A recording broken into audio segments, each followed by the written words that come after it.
Synthaholics. It's the Record Podcast.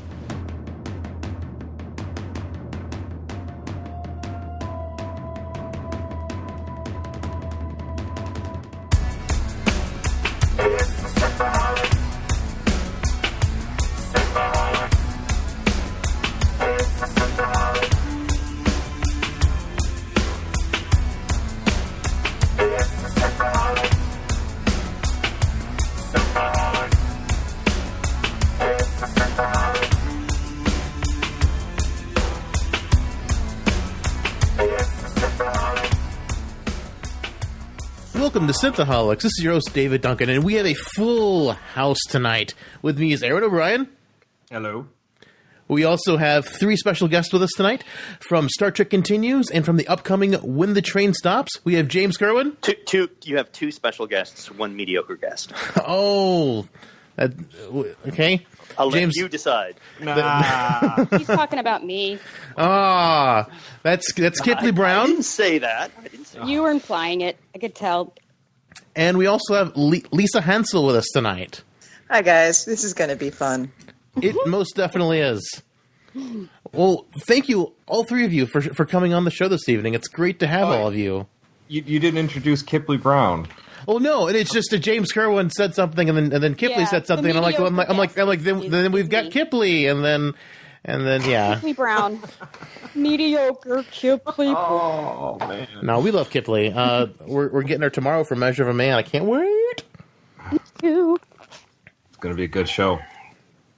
But speaking of good shows, did you guys see episode 11 of Star Trek Continues? Mind blown, tears shed, heart ripped out. It was pretty amazing. I've seen it once or twice, yes. You can watch it a second time? I still cried at the end, like when, Kirk's on the bridge by himself. Oh, that's sad, but I was crying ever since they halfway beam up McKenna till the very end, and then at the very end I started crying again, and I was at work when I watched it.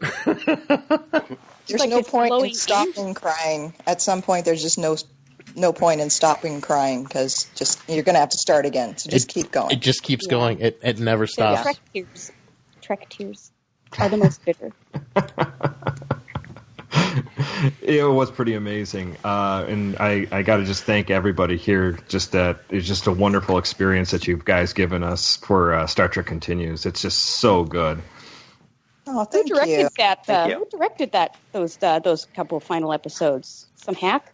Todd Habercorn. Yeah, and co-wrote the episode 11. So, Mr. James Kerwin. That was Todd. That was Todd Habercorn. Oh, Todd. I'm sorry.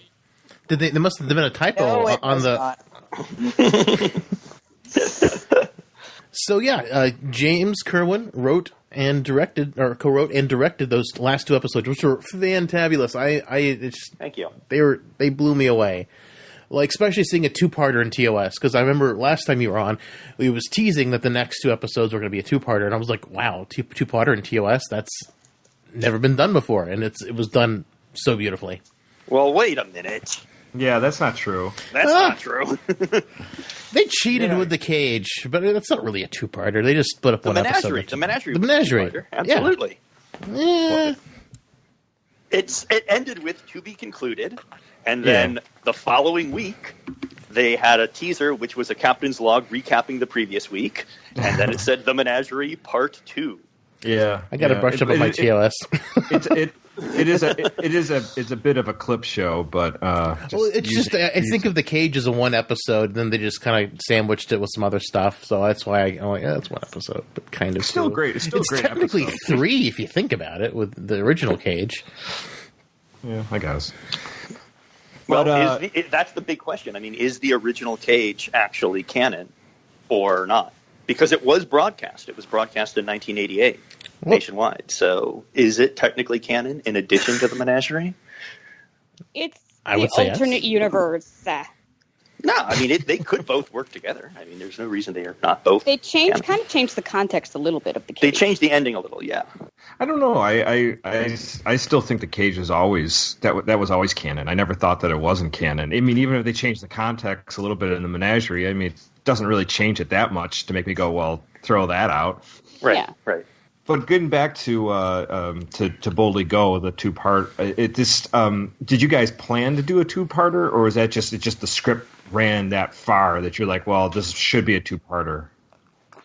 Actually, we didn't. When we got into the editing room, we realized, oh man, we've got way too much material for one episode. So we just stuck a bunch of padding in there. We added all this stuff with Smith.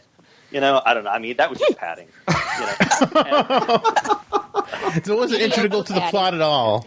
No. That had always been the idea. The idea always was that if we're going to end the original series, we need to do it with a 2-parter. It had only been done once in TOS, but so many of the more modern Star Trek series had 2-part episodes. Some of which, like Best of Both Worlds, were incredibly well received, and so it was kind of our idea to do an episode 10 that ended on an incredibly tense cliffhanger, much like Best of Both Worlds Part 1 did, and then have that to be concluded up there and make you go, oh no, I've got to wait, and then because ending TOS, it's got to be such an epic story. To fit it into an hour, wouldn't work. Right. No, absolutely. There's a lot to unpack in that episode. Yeah. I mean, just the setup of the plot, and then actual goodbye of the crew, or them separating from the Enterprise. That's just a huge story. That's a story in itself. So I mean, there's so much story to tell just with the crew disbanding. So yeah. And I think you guys did wonderful. I mean, you didn't drag it out too far with the crew disbanding. It was enough that you got the emotional weight of it, but also that, they all had issues that they had to kind of resolve on their own after the 5-year mission. So, which was wonderful. So I just, wow. It's just great. I always wondered, especially as a younger person watching, motion picture Wrath of Khan, how Kirk got himself into the mess of becoming admiral and hating his life. So yeah. So that was always like, what? How did he get from the captain I loved from the original series, and then all of a sudden, he just melancholy.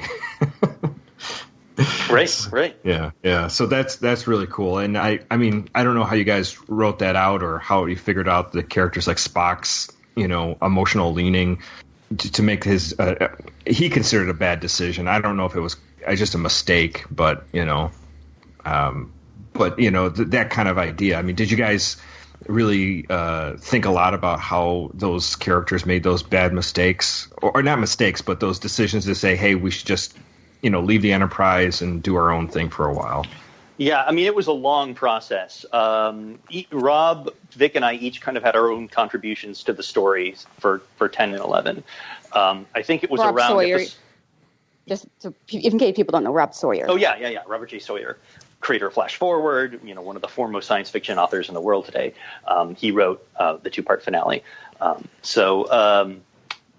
But yeah, it was... I think around episode 6 or 7, when Vic and I started talking about an end game and just the overall arc that we wanted the story to go. We were basically Vic's entire concept of doing Star Trek Continues was to tie TOS into the motion picture and show why, like you said, there was this sea change in the personalities of these characters. Spock, taking a sabbatical to Vulcan, McCoy resigning his commission, Kirk leaving the Enterprise and taking a desk job. I mean, these are things you would never fathom these characters doing, and TMP completely never explained why they did them. And so, we always knew that it had to be something incredibly dramatic and tragic.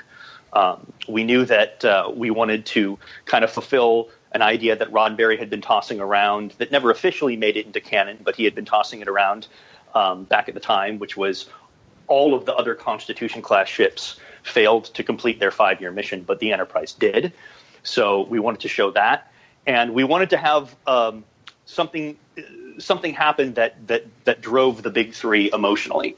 And so I'll never forget. I remember exactly where I was standing. I was having this phone conversation with Vic, and I said, well, you know what it is, dude? And he was like, what? I said, McKenna has to die. I was like, that's what it is. I mean, she's not in the films. Right. She has to die. And you've introduced another central character, another senior staff member into the story. We had already kind of laid the groundwork for the fact that she and Spock were developing a close friendship, and to kill her off would conceivably drive Spock to purge himself of emotions and attachments and so forth. And so that was kind of like an initial idea. And then Vic said, I'd really like to involve the Romulans. We'd never done a Klingon or Romulan story, really. And neither of us really liked the Klingons that much, the way they were depicted in TOS. So we thought a Romulan story would be good. But Vic was very adamant that he didn't want the Romulans to be the bad guys. He wanted there to be some other big bad, some huge force that the Enterprise was coming up against that, was unbelievably epic in scale, the greatest threat they'd ever seen. And he didn't want that to be the Romulans. And I said, well, if it's not the Romulans who are the bad guys, then they've got to be the good guys. They've got to be on Kirk's side. So let's figure out a way to do that. And then Rob came in. And when we brought Rob on to actually flesh the story out, he's the one who said, well, let's bring it full circle. Let's do what the other Star Trek series have done, like Next Generation. Let's do what shows like The Prisoner or The Fugitive did back in the 60s, that when they were able to have a series finale, which is tie it back to the very beginning. So let's go back to the barrier. Let's go back to where no man has gone before. Let's go back to the concept of the espers and have human beings be the ultimate bad guys when their worst natures come out. And that's a really great allegory for the journey that these characters have gone on. So it was kind of the three of us, kind of banged those ideas out and broke the story. And then Rob turned it into the teleplays. Well, and the other thing is, this is where everything you said is really interesting, but even more interesting is Kipleigh's character is the original character, Barbara Smith, but Yeoman Smith from Where No Man Has Gone Before. Now, was that planned out, or was that just happens the last name Smith just shoehorned in? That's what I was like, what? Well, they picked me to reprise that character because there's a resemblance to the actress. Right. James, was that you who were like, you look like Andrea Drum? I know, we'll bring back Yeoman Smith, but she's, gotten her commission. Yeah. Kipleigh's first episode 3, there's actually a reference to the fact that it's that character, because Kirk calls her Jones, and she says, it's Smith, sir. And that was kind of our way of letting the audience know, hey, this is that same character, just in the mirror universe. That happens in Where No Man Has Gone Before. He calls her Jones, and she corrects him. Yeah, right. But I didn't pick up on that at the time. It went over my head. Yeah, it went over my head. So, and I'm a pretty big Star Trek fan and original series fan, and I didn't pick that up right away. So, when it was revealed that you're like, because you're saying how, your character was saying how Kirk inspired you to go get your commission, I was like, wait, what? That's the Yeoman from way back when? Yeah. I was like, what the heck? And my mind was just exploding. So, well, it was very serendipitous, I have to say, and I don't mean to. I mean, Kipleigh should weigh in on this as well, but it was kind of serendipitous the way it happened, because when Vic and I were looking for a character in episode 3 to take the helm, because in Fairest of Them All, Sulu and Chekhov are both away, and we needed a replacement helmsman, we thought it would be a good idea for it to be a female to make Kirk's anger more threatening. And so we brought Kipleigh on to the project, and originally the character wasn't named that, but then I said, God, she looks a lot like Andrea Drum. What if we just say that's Smith in the Mirror Universe? And she was only going to be in that one episode. And then when it came time to do the next episode, White Iris, which Vic asked me back to direct for, the way that episode played out was we again needed a replacement con officer at the helm. And I think it was Casey, actually, who said, why don't we bring back Smith in the Prime Universe? And I was like, well, she was a yeoman in the Prime Universe and she wasn't on the ship anymore, but maybe we can just figure out a way to explain that later on. So we brought her back for episode 4, and then she just, she stayed. We did everything we had the broom, we did everything we could to like push her out of the studio, but she just stayed. Latched on. There was nothing we could do. I latched on like a remora onto a shark. But what's really interesting about how serendipitous this all is that when we kind of got ourselves into this corner in the finale where they're up against the espers, and we were sitting, me and Rob and Vic, were sitting and breaking the story in my living room one night a year and a half ago or so. And Rob said, because I had thrown out some other ideas about how they defeat the Espers and everything, and Rob said, that doesn't work because the threat of the Espers is that you cannot defeat them. The only way you defeat an Esper is with another Esper. Daner defeated Mitchell. That's the only way they could defeat Mitchell, Right. You have to have your own Esper on your own side. And so that means somebody from the Enterprise crew had to have been turned into an Esper during that first journey through the barrier, but maybe just didn't know it. And really the only candidate for that was Smith, because she's the only one who's there from that episode. And she was touching Gary when they went through the barrier and he was uplifted. And so Rob said, let's make her the Esper. She just didn't know it. Now she's the Esper. And she, sacrifices herself to defeat Lana. And it also makes a perfect arc for this is this minor kind of lower decks character that was virtually ignored by Kirk in the original series.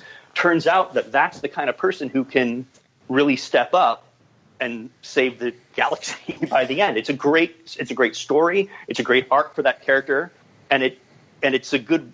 You know what I'm saying? It's like it all kind of worked out really well. Absolutely, always got to kill off the lower decks character. But it worked out really well.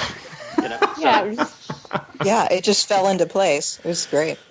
No, I was blown away. I was inspired, and I was like, wow, that's just because like I said, that whole time I had not computed that that's the same character at the time, so it was even better because it was like, oh wow, that's the same character. Oh my god! And that now it all kind of like everything linked into place like a jigsaw puzzle, and it was just like that's perfect. So cool, well played. Cool. Very well played. I didn't realize that either. And Aaron's definitely the bigger TOS aficionado than myself. But seeing how it all linked together at the end was like, wow, that's cool. She was there with Gary in the first episode.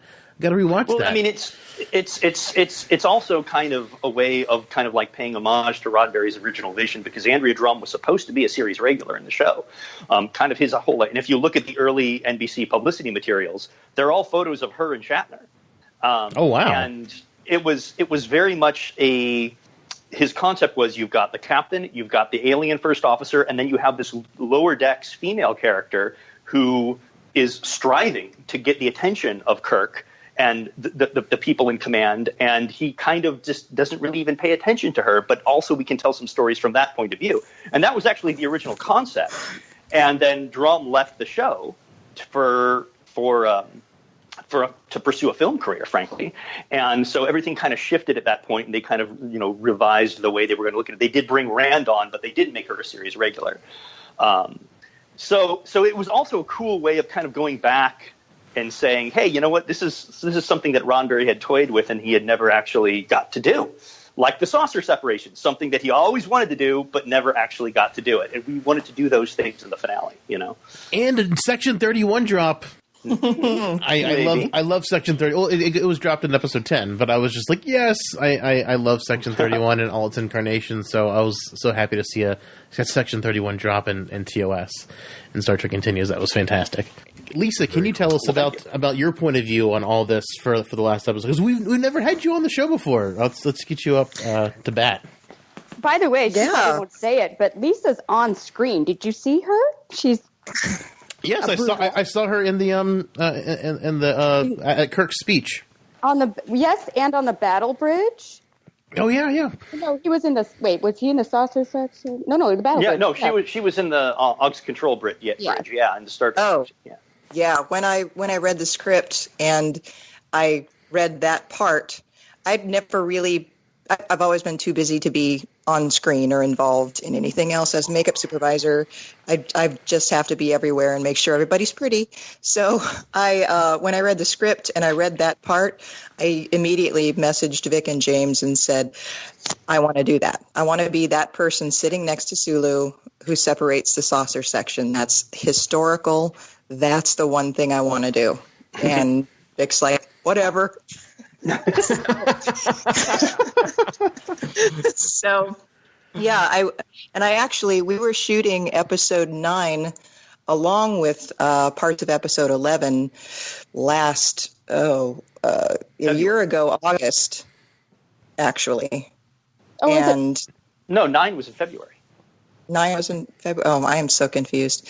Yeah. But they all run together. So I was in episode 9 in a $20 cheap black wig, sitting at the navigation looking console. very sultry. Why, thank you. We were at the helm together. We were. We drove the ship and we didn't crash Damn it. right we'd see it, girl. We drove it lady style. I'm glad you're setting a better precedent than Troy did. That was the goal. Yeah, but that was an accident, actually. All of a sudden, we realized that there was nobody to sit in the chair, and James is like, Lisa, throw the wig on. So I did that. But yeah, to be part of that saucer separation scene was kind of just a bucket list item for me that I didn't even know was an item. So yeah, I did that. And then every single person who was on hand that day was in part of the crowd scene at the end of episode 11. You'll see us probably 5 or 6 times if you look closely, because we only really filled up the first 3 rows. Oh. So they would shoot it, and then we'd get up and scramble and mix each other up and move 3 rows back, and then rinse and repeat over and over. And that's how we got that many people, because we don't have that many people, nor do we have that many uniforms. So that's how that happened. Movie magic. Wow. Yeah, it looked really good. I was really impressed by how great that scene looked with all the people. I figured it was something like that or some green screen. I was like, I wonder how they did that. It's really cool. Well, that is the effects wizardry of John Knoll. Oh, yes. Yeah. I like that. Yeah. John If you don't know who that is, look him up, because he's one of the top effects wizards in the world. Yeah. Well, I mean, from everything that I've seen so far, I mean, every time I think a scene is real, I mean, like it's a real set. What was the last one when we talked about what ships are for, and the building that they go to for the council hall? I was like, oh, that's a cool location. He was like, no, that's not real. Yeah, that's not real. It was a high school auditorium, actually. Well, yeah, that's where the final thing for episode 11 was. But in What Ships Are For, the council chamber was the council chamber. Yeah, it was like a jalopy of buildings put together, or like a hybrid of a bunch of different buildings that made it new. Yeah, sorry, I fell asleep. Yeah, but no, I mean, you could have. I mean, you could have fooled me with that. I had no clue that I thought that was a real building that you guys took a couple shots of. So that's awesome. And like you said, all the other, special effects and digital editing that he does to make everything look so amazing. It's just wow. So yeah, like when the color started to come on in episode 9, I was like, wow. Yeah, it was even better than I imagined it would be. Yeah, totally. Yeah, it's great. But Lisa, is there anything else besides flying the ship and is there anything else, background information that sharing, especially this last episode that's so emotionally? I mean, what was your takeaways or things that you could relate to us? Well, it actually relates to both parts 1 and 2 of To Boldly Go. As I mentioned, I'm the makeup supervisor, and recreating the Romulan commander character, actress Amy Rydell. She is the daughter of the original actress from back in the day, Joanne Linville. Amy is her daughter. Yeah. And we brought her on, and I got to watch her slowly become this person. And I just kept saying, oh, my God.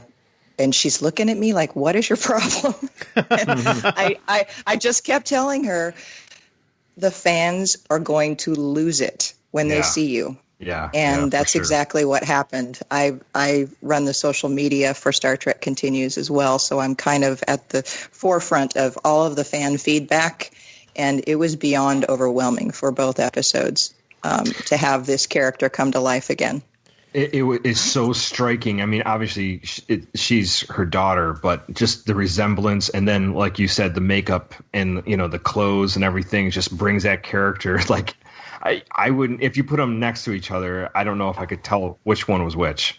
Because actually, yeah, there's a funny story. She took a picture of herself when she was in hair and makeup and wardrobe, and she sent it to her brother, and her brother said, oh, that's cool. Is that the reference image of Mom that they're using? Oh, God. Wow. That is fantastic. Absolutely fantastic. Right then and there, I knew my team had done their job. The makeup was actually done by Tom Supernaut, who is a 2-time Emmy-winning makeup artist for his work on Star Trek: The Next Generation, Voyager, Deep Space Nine, all of the movies. Legit Trek. He's been in there and in the trenches, and he knows it all. And he just knocked it out of the park with her makeup and the wardrobe. Are you kidding me? Ginger Hawley and her team made those Romulan. Those are woven. That material doesn't exist. They created the material for those uniforms, and yeah, that's the kind of crazy that we have on this show. That's absolutely amazing. Kind of awesome, crazy. Yeah. Wow. I know just watching these episodes that you guys, your attention to detail is beyond, anything that most people could even undertake. And I know it's a whole group of you, but that everyone is picking up on all these little tiny nuances is just astounding. Wonderful. Absolutely wonderful. We're all very dedicated to detail, I would say, because we love it. Yeah, for sure. It's just not the same unless that's where it lives. It lives in the detail. If you just do the main things and forget the rest, it sort of rings hollow. You got to feel like it's the real thing in every way. Yeah, because at that point you're able to dismiss the little details, accept them, and get into the story. And it's all about the story. Yeah, that's right. You get lost in it, right? Go ahead, Dave. Exactly. It's just that it's all woven all throughout the entire Star Trek Continues, and it doesn't really hit you in the face until episode 10 and 11, and it's like wow.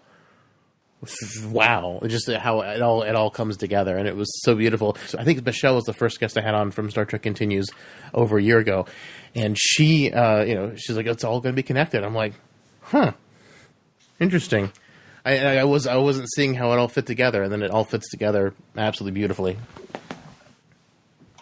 Yeah, it definitely. Yeah, does. it was masterfully done. I'm so in awe of James and Vic and Rob Sawyer and everyone who just made it what it is. Yeah, and that is one of the great things for me, because seeing Vic in the motion picture uniform, I know a lot of people hate that uniform, but I love that uniform. I never had a problem with it. It's just that it didn't get as popular as the maroon uniforms later on. But that was just such a cool connection that we see that, he was like he says, yeah, everyone's going to be getting this uniform in the next little bit. So that was even cool too, just to see that the character dressed like that way. And then that was another moment on set when he came out in his motion picture pajamas, we called them. I remember the makeup room is kind of tucked off behind the production office, so it's like the last room. If anybody's coming into makeup, that's where they're headed, because there's nowhere else to go. And I heard Vic out in the hallway, "Where's Lisa?" And I'm in here.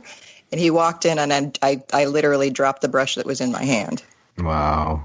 He had his hair done back a little more, even, because he didn't have that little Kirk flip in his hair in the front. In the motion picture. So he, even to that level of detail, thought, okay, this is where we're going to take this. Yeah, it's so perfect. It just really is, and it's just so cool. The Enterprise are going to get refit and all that stuff, and so it's just so cool. A guy like me just geeks out, so that's what's wonderful about it. So, I can't thank you enough for giving me my geek out moments. Oh, absolutely! Thank you guys so much, and it's so faithful. And I love that little nod out to he had all the ships lined up with the Kelvin there and the Discovery there. It was great. Yeah. Yep. Yeah, that was great. Squee, everything fits.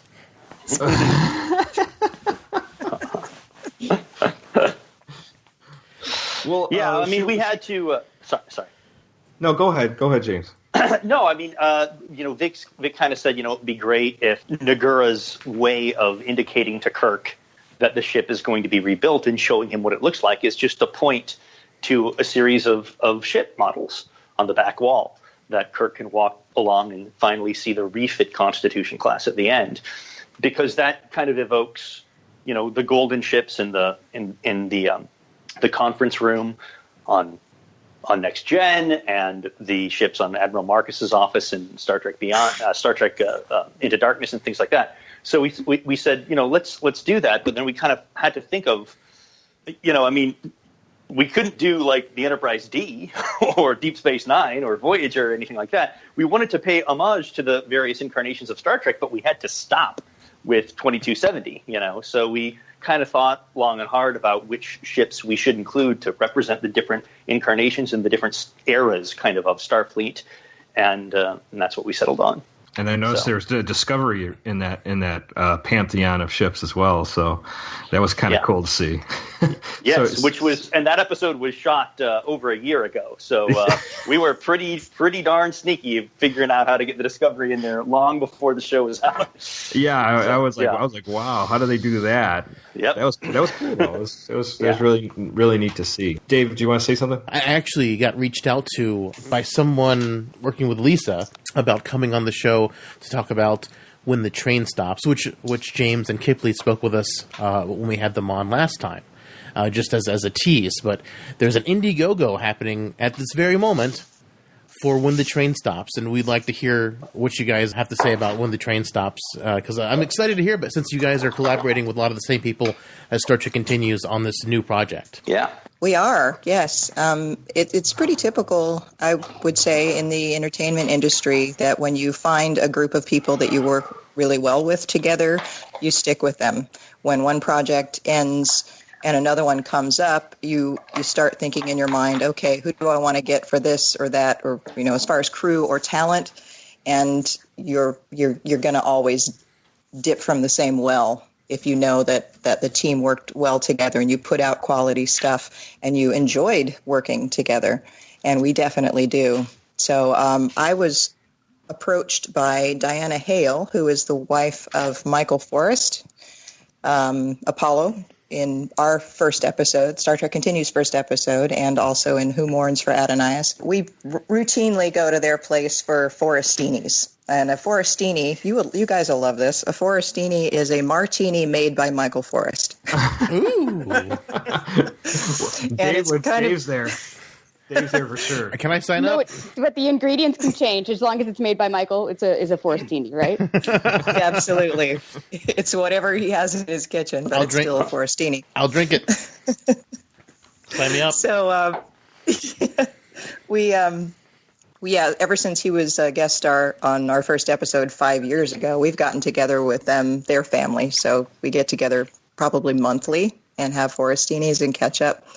So recently we were doing just that. And I was about a Forestini into the evening when Diana turned to me and said, "We want you to produce a film." So I said, okay. It was written actually by Diana's sister, Bernadette Hale. She has had a long career writing and also as a reader for a writer's agent in Hollywood. And she sold scripts to CBS. She's written lots of, theatrical plays as well. And she's very, very good at what she does. And she had written this short film with one of the main characters with Michael in mind to play it. And so she gave me the script, and I read it, and I loved it immediately. And I started thinking of, who the other characters, the characters really, as they came to life for me as I was reading it. And I started thinking, who else would I want to play the different characters? And also we were, our third choice was James Kerwin to direct, so... Third choice, woo! No. Oh, he can't hear this, right?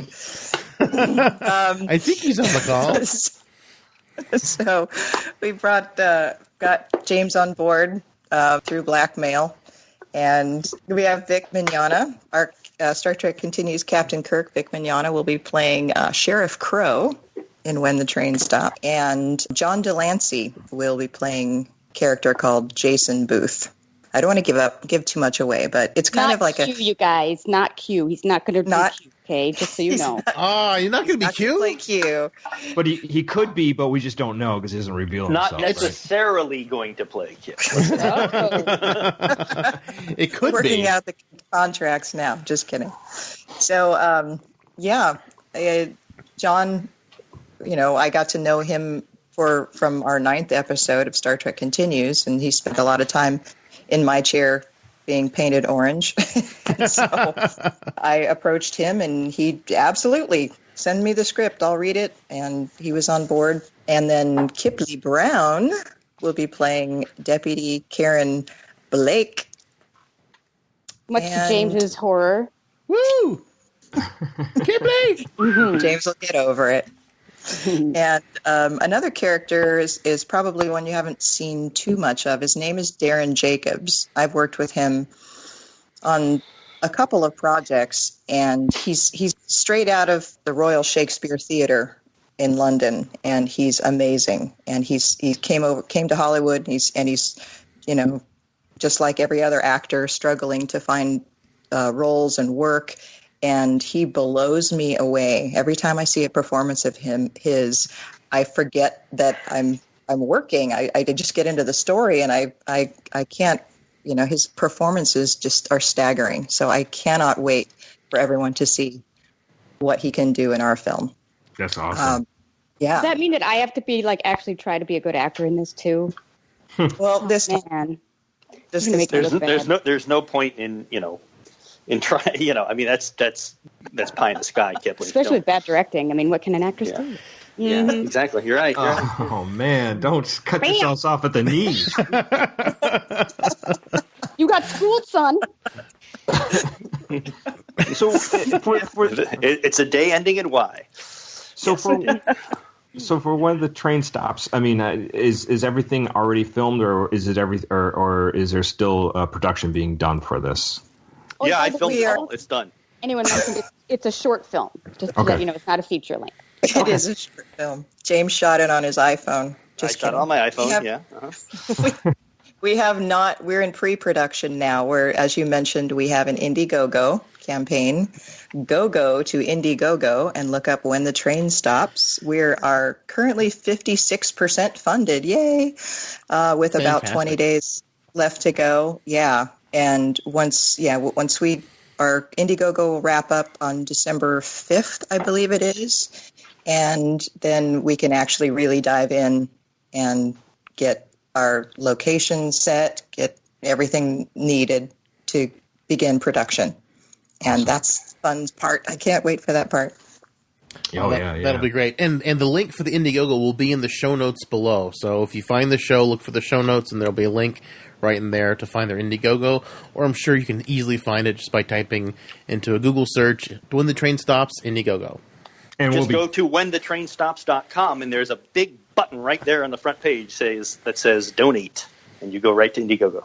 So, or that too. That works. Yeah. in case anybody doesn't have the show notes in front of them, whenthetrainstops.com. Exactly. Yeah. And we try to make it easy.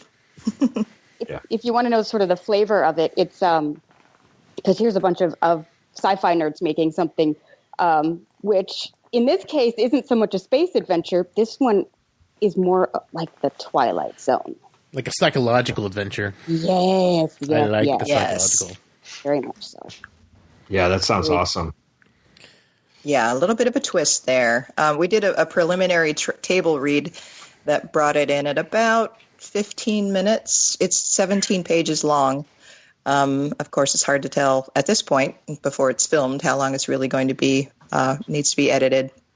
And I will be drawing out my lines for as long as much time as I can possibly get. I will be speaking extremely slowly with a bunch of unnecessary pausing. Chewing on the scenery. Absolutely. You got to do your accent that they didn't use for Star Trek Online. The Transylvanian accent. Exactly, the Transylvanian accent. Lisa, can I? Can't she? I love her Transylvanian accent. It's brilliant. That's between you and James, Kipleigh. James can't. No, he never lets me have fun. He only ever wants to be good at it, or do service to the actual script, whatever. She could be from Transylvania. Who knows, right? That's right. And I'm in Transylvania, living in the southwest of America. It could happen. And I am a deputy. I'm just saying, it could happen, James. This could happen. I mean, we look for the best deputies, and we'll bring them in from anywhere, even Transylvania. Right, Transylvanians could be American cops. Why not? And she's a deputy, but she still wears a cape.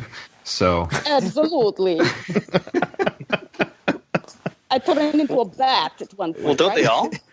yeah, of course. I thought they did. Well, she's the perfect spy. If she can turn into a bat at any time, she can just hide on the wall. Right now, as I speak to you. And when you turn in your bat form, you just have to say, "And away I go," like that, and it's. Guys, you're giving away spoilers. We're figuring it out. We haven't even read the script, Aaron and I. We're just riffing it. Oh man, that's the twist. Kipleigh's a bat. Yes. Bat, but actually I'm a baseball bat. If you were thinking like a flying, rodent, no. I'm not. Damn it, now you gave away the final twist. I'm a Louisville Slugger. Like Lucille, with all that chain wrapped around it. Oh, yeah. You had to bring it to that. Well, we're talking about bats. We might as well bring out the meanest one. I don't like that guy. It gives me nightmares.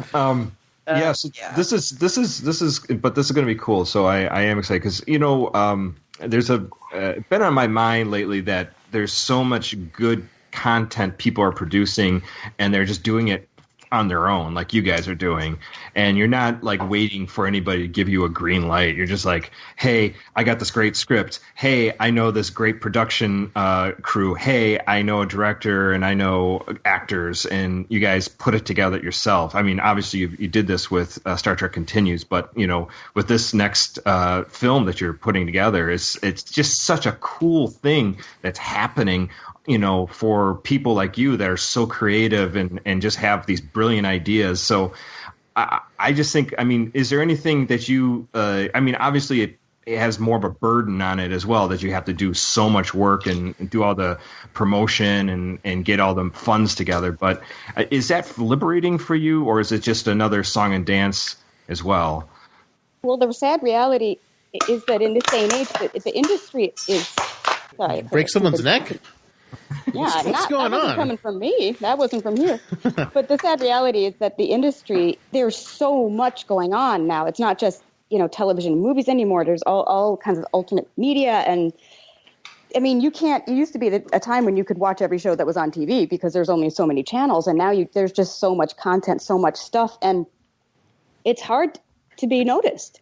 If you have an idea, a script, if you're an actress, if you're a writer, a director, anything, because the industry is saturated. Everyone in the world who wants to work in it comes here, and it's almost more of a lottery. It's just you have to get lucky at some point. Yeah. And this, to me, I find this empowering because it means, like you said, you don't have to wait to be tapped on the shoulder and say, "Okay, we'll give you a chance to make something, good." You have to forge your own way. Yeah. Go ahead. If we were waiting to be greenlit, this would never happen. Probably never happen. So there's millions of projects waiting to be greenlit, and how do they find you? How do you stand out?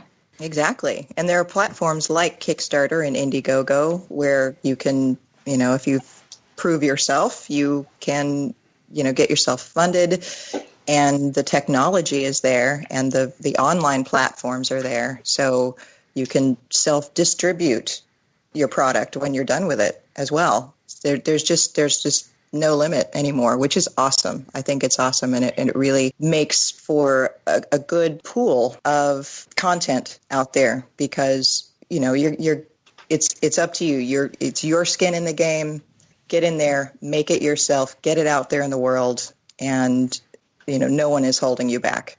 And, we can take risks, too, because you guys, I'm not going to rant like I did on your show last time, but I will say... I actually want to have you back for a special rant episode. For a special ranting show. Yes. Yes. Yeah. It seems like there's a prejudice in Hollywood against good writing and good scripts. Or if the good you did scripts rant get about this through, quite a bit. Yes, if the good scripts get through, then they get meddled with to make them the formula that they think that the dumb American public wants. It's happening in video games too. Quite honestly, like everything's being played so safe and so formulaic that it's getting stale, and it's happening in all media. And the content, like the content is so sleek and well done, and like 5 stars for production value, but they drop the ball on the story where it counts. Like I said, that's what it's about. Yeah, and so we can take a risk, like having one, a story, versus Hollywood will be like, here, let's just throw some guns in there and some lasers and a lot of CGI and get some Transformers. Wait. Yep. Yes. But, and then, you want character development? Oh, I don't know about that. Well, we can make a dinosaur change into a truck. Is that character development? Totally, man. It's an arc. It's a character arc. Yeah, it takes like 10 seconds for it to change. Yeah, it's like hard for him, kind of. You can tell just by the way he groans a little squeaks. Maybe he just needs oiling. I don't know. But you guys definitely have shown with the Star Trek Continues that you guys have a passion for a good story. I mean, everything that you guys put out, there's hidden, not hidden, that's the wrong word, but there's many layers to any of the stories, any of the episodes that you've put out there. Well, so Aaron, it's not Aaron, just hidden to you and me. Yeah, well, I can't even get into my car door with my keys. So, but I mean, obviously, you're showing those. You've showed your prowess that way, and with this next, when the train stops, this film, and everything else that you guys are hopefully do more in the future. That your stories are just wonderful and thought provoking, and that's what I'm expecting this one to be, because that's what you've shown me so far. That's what you're doing, and I think you're right, Kipliegh, that Hollywood just wants it so like cookie cutter and so homogenized and just like, oh, okay, I get this again, and it's just like it used to be you go see movies and you get a point of view or see a story that just totally like opened your eye to a different world or a different feeling that you never would have had before. And we just don't get that too much anymore. Yeah, and like if they do have a point that they're making, like a moral point, they kind of beat you over the head with it. Yeah. Whereas, like in Star Trek, the original series, Roddenberry showed both sides of an issue and let you decide. And that's what I hope that's what I tried to do with the teleplay of episode 9. Yeah. Was not beat you over the head with a moral, like, oh, this is what's right. We know what's right here. We're telling you what's right. It's no. This is this side. This is that side. What do you think? Yeah. You did. I thought, and that was so well done. And I was like, when I was watching, I was going, yes, that's what it's all about. And because I understood that context that was putting out there. So I mean, it was really well done. And absolutely, when the train stopped, like you said, it's a Twilight Zone type of short film, but it's still going to be. I know the story. Like Lisa said, if she read the script and is blown away with it, then I know it's going to be a kick-ass story. Thank you. Yes. We are kind of a little bit ahead of the game coming out of the gate with this new production, because we do have the body of the work at Star Trek Continues as a proof of concept for what we're capable of. People already know what we can do and that it's going to be worth watching. So we're a little bit ahead of the other guys. Yeah, absolutely. No, but that's cool. That's really good. It's like basically an 11 episode resume of just awesome. Exactly. He's just like, awesome. So, Lisa, you were saying that you're about 55% funded as of the date of this recording. How much time do you guys have left? I believe we have about 19 days left. Yeah. And we've just added some new perks. I added a perk that is a makeup mentor class, actually. It's a 30-minute video chat with me about beauty makeup or prosthetics, special effects makeup. You want to be a zombie for Halloween, we'll do a video chat and go over, all the tips and tricks you're going to need. And I need to work on my contouring. Can you help me with that? I have got you. And she does it all, also, guys. That's right. It also comes with like a month of email, like back in, do you take what you learn from the video chat? You go and try it out on your little brother, and then you send me pictures or video, and I'll go, a little more blood, a little less latex, and you're there. So that's kind of a cool perk. Cool. I want that. You got it, girl. This whole film that you guys are putting together sounds exciting. I love, like David said, the psychological stories that are just like Twilight Zone type of feel, that you're just like, you get these twists and these interesting endings that you go like, what? So that's and I know you guys do that a lot, especially just talking about, the To Boldly Go Part 2. We got all these little twists at the end that we did not expect. So I just know your crew is going to blow us away. Yay, thank you. Thank you for your faith in us. Oh, yes. And the psychological things are great. I love a movie that makes you, or a show or something that makes you like stop, and you can't stop thinking about it once it's over. It's like, what does that mean?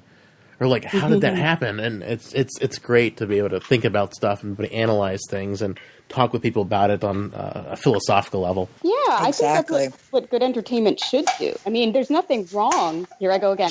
There's nothing wrong with like big budget, cool effects and stuff like that, like, space battles and all that. There's nothing wrong with that, unless that's all it is and there's no story to make it matter. What if you don't care who wins or dies or loses or what's the point? But if you can walk away going, wow, I connected with that. Well, remember you used to go see movies and then you go out with your, like, after you saw the movie, you go with your friend and you'd like, have like, something to eat or a cup of coffee and you'd just be talking about if it was really awesome film, like you deconstruct it and you get like really into it. I don't do that anymore. It's like I go see a movie and go like, oh, I guess the good guys won. Well, we did that one time in the parking lot. Yeah, we did that one time, but that was... or if you're me, you go and you. That was different, Dave. What did you do in the parking lot? Never mind. We talked about Star Trek. We talked about a Star Trek movie in my car on my recorder. It was funny.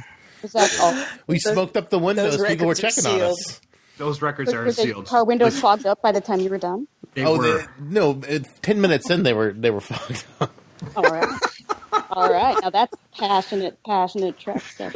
Yeah. That's a movie I would watch. In the parking lot after the movie. Yes, me and Aaron can shoot it for you. We'll get that to you ASAP. No, nobody wants to see that. Nobody. Can write the script. Yeah. Yep. There you go. And you will have character development. There will be a plot. Even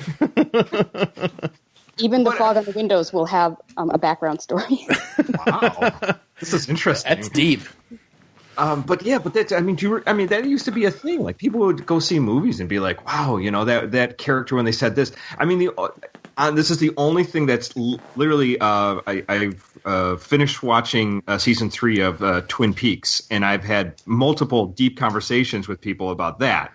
And it's like, that's probably the last thing I've really had deep conversations with people about, like a movie or a TV show, other than, oh, the good guys made it, or do you think they're going to live for next season or something like that. So. I would say that Blade Runner 2049, I was able to have complex conversations about that.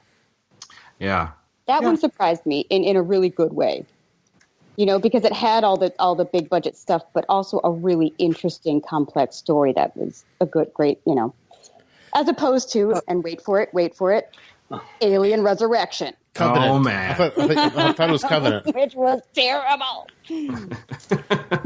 With my apologies to Ridley Scott, because I don't think it's his fault. I think that they hijacked it. I'm sure they did. Yeah, absolutely. You could say that was the best of both worlds, Kipliegh?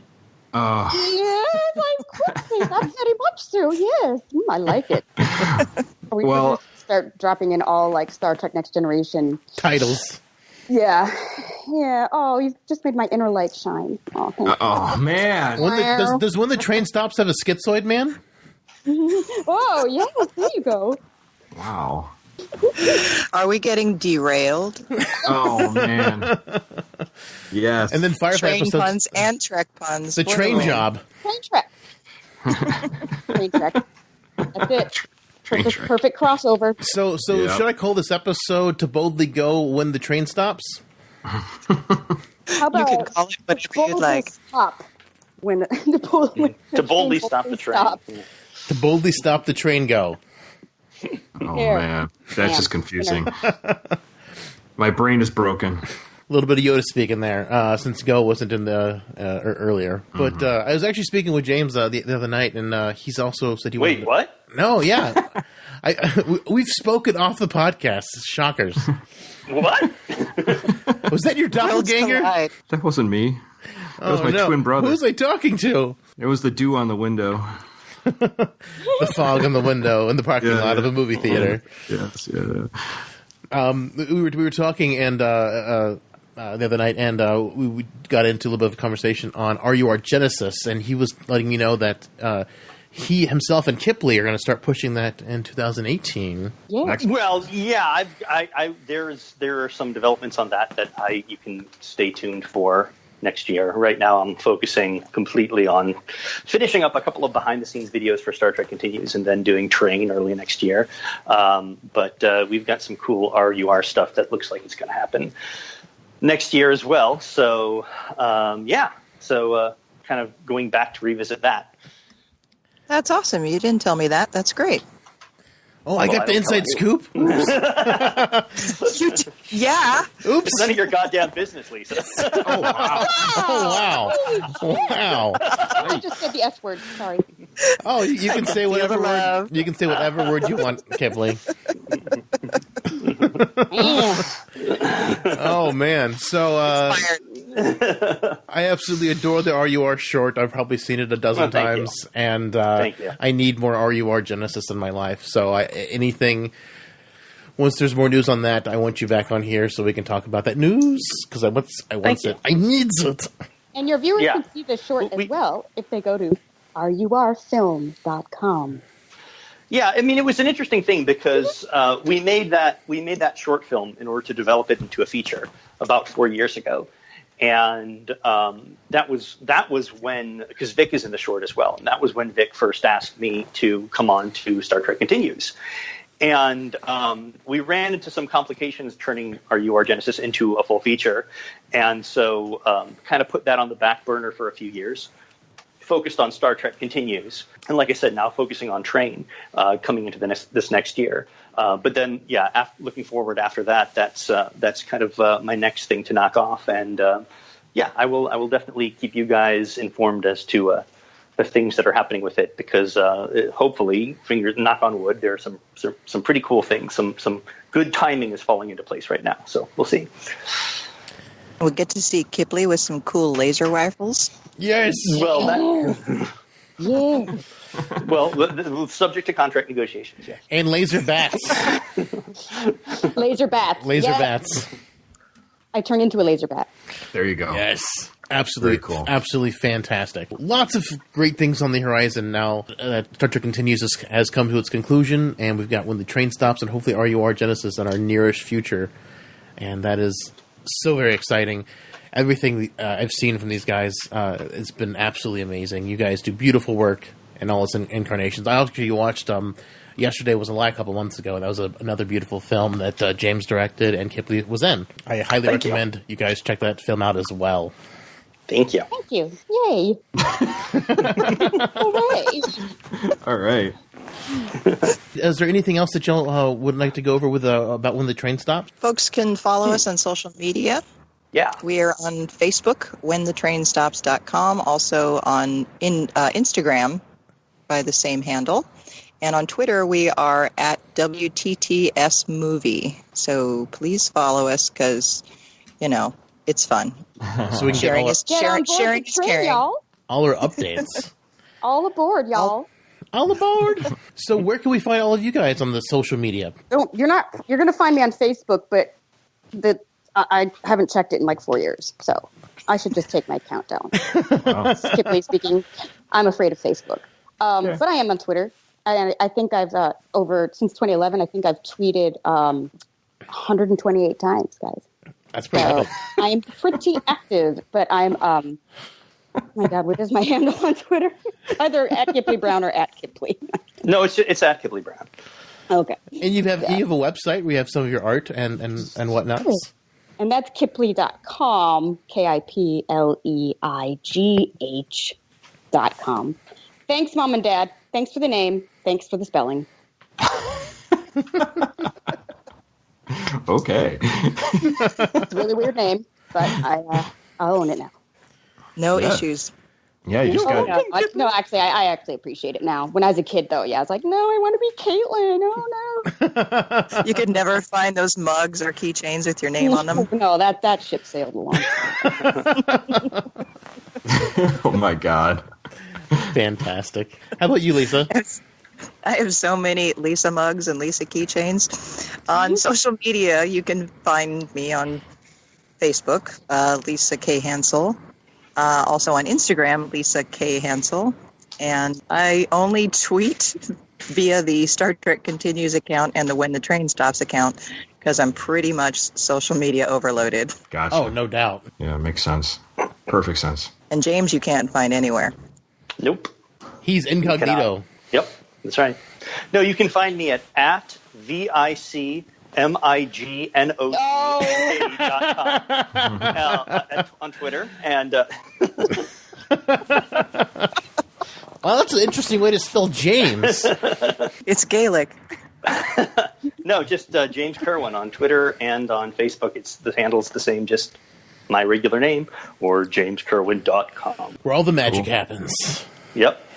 Well, the show you can find at Synthaholics.com. You can email us at Synthaholics@yahoo.com. On Twitter, you can find us at Synthaholic Duo. Personally, I'm David_J_Duncan.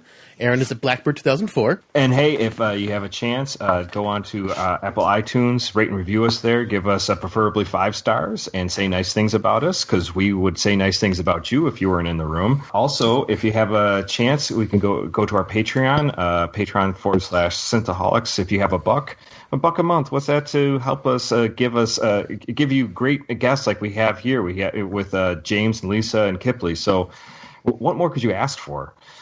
So $1 a month. Could ask for cocktails. You could, but it's hard to send that in the mail. You know what? Speaking of cocktails, you can actually go to our YouTube channel and watch me make cocktails. I will show you how to make different drinks. I actually made one in honor of Star Trek Discovery, the Spore Drive. My invention. It sparkles and shines and does all these cool things. That Spore Drive is pretty cool, man. And it'll hit you hard because it's got Everclear in it. You're welcome. Yeah. Whoa. I have not made it, but I watched the video, and it was pretty cool. Yeah, Dave makes some good drinks. I mean, tonight I'm not with him in the same room recording, but most of the time he gets me trashed by the end of the podcast. So, well, I do end up making a 6-shot Long Island iced tea, which is fantabulous. 6 shots of liquor before you add the other stuff. Wow. Is that what happened in the car in the parking lot after the movie? No. Sort of. That was during the movie. What happened in the car after? Yeah. It's like the whole in the popcorn bucket thing. I mean, come on. Chappelle show. No. Oh, no. Did you give him a Cosby cocktail? Oh, no. Oh, ow. Too soon. Absolutely. Jeff, but what happens on rice stays on rice. So just get that little organ out. And yeah, that's how you get your anonymity. Yes, absolutely.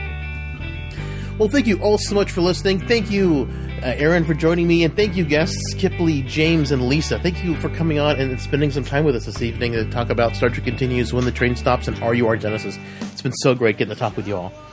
Thank you so much. Awesome, guys. Thank you. Thanks for putting up with us.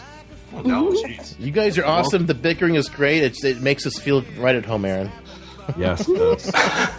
We are really just like a family with all the parts that come with a family, including like bickering and fighting and loving each other and then group hugs. We love you guys. We love you. Not getting my Bud Light. But I will make a cocktail for you, most definitely. Send it in the mail. Yeah, in an envelope. Looking forward to it'll mix fine. The Boldly Go cocktail and the train cocktail. There you go. Yeah, I'll be working on those. You got a soon, mission. Hopefully.